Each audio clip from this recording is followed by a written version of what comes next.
C'est comme ça qu'on vole le trafic de ses concurrents. Je te montre. Et on va prendre un exemple très concret. Imaginons que toi, tu es ce site, j'adore le thé, et donc tu vas te positionner sur des mots-clés comme thé, infusion, thé nature, thé parfumé, etc., etc. On va venir analyser comment ton site peut venir voler le trafic de tes concurrents. On commence direct en allant mettre l'un des principaux concurrents, donc Palais d'été, qui se positionne très bien sur SimilarWeb. Et là, en fait, on va venir voir les visites totales, 416 000 visites mensuelles. C'est assez important. On va voir que c'est principalement du trafic mobile. Si on descend un petit peu, on va voir les principaux pays. Donc là, la France, ensuite les États-Unis, la Belgique. On sait à peu près où il est positionné et quel marché il adresse. Et là, c'est super important, les canaux marketing. On va voir qu'il y a du direct. Donc ça veut dire que soit ils ont directement dans la barre de recherche là l'URL, soit ils vont taper dans la barre là directement Palais d'été. Ensuite, on va avoir l'organique, donc toute la partie SEO, référencement sur Bing, sur Google. Ensuite, on va avoir le payant, donc Google Ads, Bing Ads, le referral, donc d'autres sites qui ramènent du trafic vers Palais d'été. Et après, le social avec les réseaux sociaux. Mais on va pas s'arrêter là. Ce qu'on va faire ensuite, c'est qu'on va aller dans Site Explorer, concurrents, et à partir de là, on va mettre donc ton site, j'adore le thé, et ses principaux concurrents, ceux à qui tu veux voler du trafic.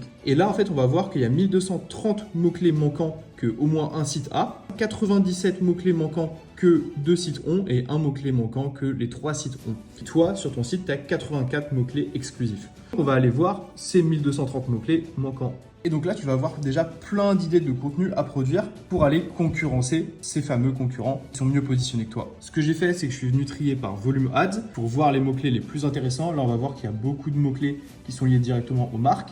Et par exemple, infusion aussi derrière, mais c'est des mots-clés qui sont assez concurrentiels comme tu le vois ici. Ce que j'ai fait, c'est que je suis venu ajouter un filtre compétition jusqu'à 0.3. Et en fait, ça va venir te donner des mots-clés qui sont beaucoup plus accessibles, donc qui ont un peu moins de volume de recherche forcément. Par exemple, on va avoir TBio Shop. Et ce mot-clé-là, tu vois, il y a 170 recherches quand même par mois. Et toi, tu peux venir te positionner. Ou encore T unique, par exemple. Mais à partir de là, je vais pas t'abandonner. On va venir créer le contenu pour que tu te positionnes. Je te montre. Et pour ça, cette fois-ci, on va aller dans Google AI Studio. Là, il faut bien que tu fasses attention à Grounding with Google Search. Le prompt, donne-moi le brief de rédaction SEO pour le mot-clé TBio Shop. Le brief doit répondre parfaitement à l'intention utilisateur. Donc là, il vient de nous faire tout un brief SEO. Et si tu le sais et que tu me suis depuis un petit moment, tu sais très bien que l'IA de Claude, c'est la meilleure IA pour la rédaction. Donc on va venir mettre le brief ici. En lui disant simplement, rédige le contenu suivant et en copiant-collant ce qu'on vient de trouver sur Gemini. Et là, c'est parti, il est en train de me rédiger un super article SEO pour justement répondre aux mots-clés qui étaient TBio Shop.